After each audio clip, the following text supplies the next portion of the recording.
ఒక అడవిలో ఒక కాకి, ఎలుక, తాబేలు స్నేహంగా ఉండేవి. కాకి పేరు లఘుపతనకం, ఎలుక పేరు హిరణ్యకం, తాబేలు పేరు మందరకం. ఇవి ఎప్పుడూ కలిసి మెలిసి ఉండేవి. ఒకరోజు ఒక జింక భయంతో పరిగెత్తుతూ ఈ స్నేహితుల దగ్గరికి వచ్చింది. ఆ జింక ఎవరో, ఎందుకు పరిగెత్తుకుంటూ వచ్చిందో ఈ స్నేహితులకు అర్థం కాలేదు. ఎందుకైనా మంచిదని తాబేలు నీటి మడుగులోకి జారుకుంది. ఎలుక కలుగులోకి దూరింది. కాకి చెట్టు మీదికి ఎగిరింది. ఒక కొమ్మ మీద వాలి చుట్టూరా చూసింది. భయపడవలసిన పరిస్థితి ఏదీ లేదని నిశ్చయించుకొని స్నేహితులను బయటకు రమ్మని పిలిచింది కాకి. మడుగులో నుండి వచ్చిన తాబేలు జింక దగ్గరకు పాకుతూ వెళ్ళింది. ఎలుక కలుగులో నుండి బయటికి వచ్చింది. కాకి నేలపైకి వచ్చి వాలింది. నువ్వెవరివి? ఎందుకు పరిగెత్తుకుంటూ వచ్చావు? ఎందుకు భయపడుతున్నావు అని తాబేలు జింకను అడిగింది. జింక ఇంకా రొప్పుతూనే ఉన్నది. జింక మెల్లగా గొంతు సవరించుకొని, నేను చిత్రాంగుణ్ణి అన్నది. ఒక వేటగాడు నన్ను తరుముకుంటూ రాగా నేను భయపడి ఇటువైపు వచ్చాను. దారి తప్పాను. మీరిక్కడ దేవుడిలా కనిపించారు. మీరే నన్ను కాపాడాలి. మీతో కలిసి ఇక్కడే ఉంటాను. మీ స్నేహం నాకు కావాలి, కాదనకండి అని వేడుకొన్నది. అప్పుడు తాబేలు, చిత్రాంగా, భయపడకు. ఇప్పటి వరకు మేము ముగ్గురం స్నేహితులం. ఇప్పుడు నువ్వు కూడా కలిశావు. నువ్వు కూడా మాతోనే ఉండు. ఒకరికొకరం సహాయపడుతూ కలిసిమెలిసి ఉందాం. ఈ పక్కనున్న పొదే నీ ఇల్లనుకో. నీకు కావలసినంత పచ్చిక ఈ చుట్టుపక్కల ఉన్నది. తీయటి మడుగు నీళ్లు ఇక్కడే ఉన్నాయి. ఇక్కడ నీకు ఏ లోటు ఉండదు. అందరం హాయిగా ఉందాం అన్నది. ఎలుక, కాకి అవునవును అని అన్నాయి. చిత్రాంగుడు ఎంతో సంతోషించాడు. అప్పటి నుండి అవన్నీ స్నేహంగా ఉన్నాయి. ఒకనాడు పొద్దువాలుతున్న వేళకు తాబేలు, కాకి, ఎలుక ఒకచోటికి చేరాయి. కాని మేతకు వెళ్ళిన జింక ఇంకా రాలేదు. ఎందుకు రాలేదో తెలియక మిత్రుడి కోసం కలతపడుతున్నాయి. ఏం చేయాలో తెలియలేదు. త్వరగా చీకటి ముసురుతూ ఉన్నది. తాబేలు గబగబా పాకి వెళ్ళలేదు. చిత్రాంగుణ్ణి ఎటుపోయి వెదకాలో ఎలుకకు తెలియలేదు. కాకి మనసులో తళుక్కున ఒక ఉపాయం మెరిసింది. అప్పుడది రెక్కలు విప్పింది. చటుక్కున లేచింది. గబుక్కున పైకి చూసింది. రివ్వున ఎగిరింది. ఎగురుతూ ఎగురుతూ కళ్ళు విప్పార్చి ఇటూ అటూ చూస్తూనే ఉన్నది. ఒకచోట దాని చూపు నిలిచింది. హఠాత్తుగా కిందికి దిగింది. వలలో చిక్కుకున్న జింకను చూసింది. బయటకు రాలేక అల్లాడిపోతున్న నేస్తాన్ని చూసి దుఃఖించింది. చిత్రాంగుడి దగ్గరకు వెళ్ళింది. ఎంత ప్రమాదం జరిగింది చిత్రాంగా! నీలాంటి మంచివాడికి రావలసిన అపాయం కాదేది. కానీ ముందుగా నువ్వు ఈ ఆపద నుంచి బయటపడాలి అన్నది. వెంటనే జింక, ఎలుక ఇక్కడికి వచ్చి ఈ వలను కొరికేస్తే నేను బయటపడతాను అన్నది. అవును, వేటగాడు రాకముందే ఎలుకను తీసుకురావాలి. నువ్వు బయటపడాలి. నేను ఇప్పుడే పోయి ఎలుక నేస్తాన్ని తీసుకొస్తాను అని వెంటనే ఎగిరిపోయింది. చిత్రాంగుడు ఎక్కువసేపు ఎదురు చూసే అవసరం లేకుండానే లఘుపతనకం తిరిగి వచ్చి వల దగ్గర వాలింది. దాని వీపు మీద నుండి హిరణ్యకం గబుక్కున కిందికి ఉరికి వల తాళ్లు కొరికింది.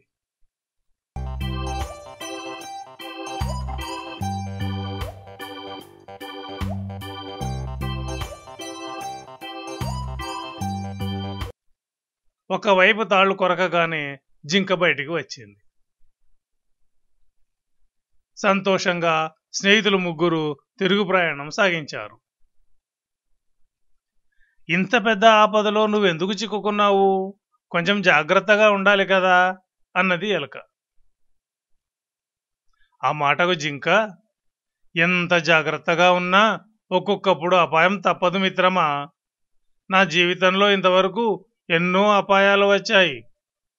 నాకు 6 నెలల వయసున్నప్పుడు ఒక వేటగాడి ఉచ్చులో చిక్కుకున్నాను. వాడు నన్ను ఆ దేశపు రాజకుమారునికి కానుకగా ఇచ్చాడు. రాజుగారి కోటలో నన్నందరూ ముద్దు చేసేవారు. నాకెంతో స్వేచ్ఛనిచ్చారు.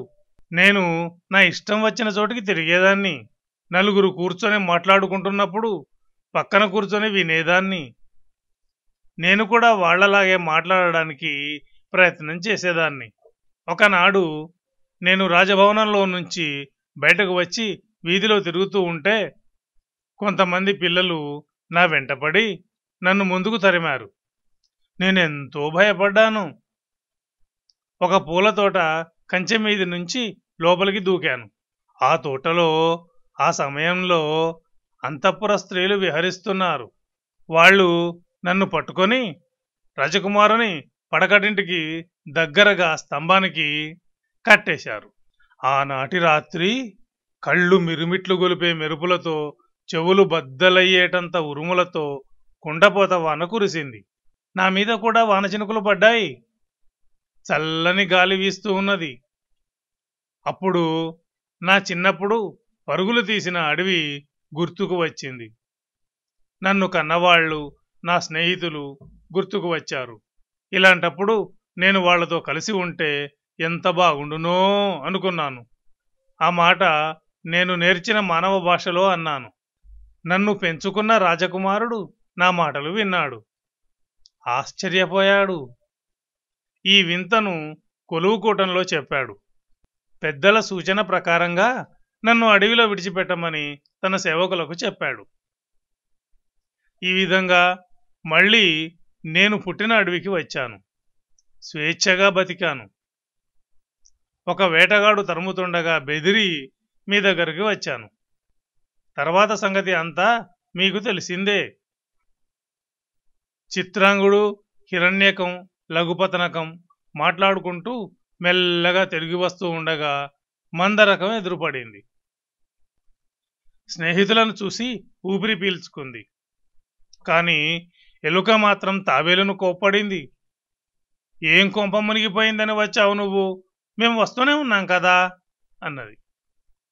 వీళ్ల సంభాషణ ఇట్లా సాగుతుండగానే వేటగాడు అటువైపు రావడం కాకి చూసింది. వేటగాడు వస్తున్నాడు, వడివడిగా నడవండని స్నేహితులను కాకి తొందర పెట్టింది. ఇంతలో వేటగాడు రానే వచ్చాడు. ఎలుక కలుగులోకి దూరింది. జింక దాక్కున్నది. తాబేలు మాత్రం భయంతో నిలిచిపోయింది. వేటగాడు దగ్గరికి వచ్చాడు. దాన్ని పట్టుకొని వింటికి కట్టుకున్నాడు.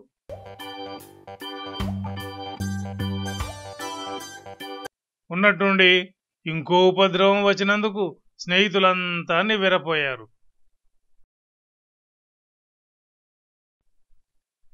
మిగిలిన ముగ్గురు స్నేహితులు వెంటనే చురుగ్గా ఆలోచించారు. ఎలుక ఒక ఉపాయం చెప్పింది. ఆ ఉపాయం ప్రకారం కొంత దూరంలో వేటగాడు వెళ్లే దారిలో ఒక చెరువు దగ్గర జింక చచ్చిన దానిలా పడి ఉంటే కాకి జింక మీద వాలి దాని కళ్ళు పొడుచుకొని తింటున్నట్టు నటిస్తూ ఉన్నది. వేటగాడది చూసి ఎదురుగా జింక దొరికినందుకు మురిశాడు. జింకను భుజానికి ఎత్తుకుందామని తాబేలును కింద పెట్టి జింక వైపు నడిచాడు. అది చూసి ఎలుక తాళ్లను కొరికింది. తాబేలు మడుగులోకి జారింది. ఎలుక కలుగులో దూరింది. కాకి కావుమంటూ ఎగిరింది.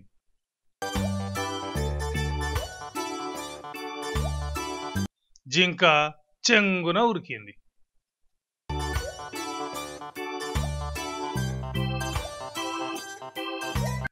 స్నేహం అనేది చాలా విలువైనది.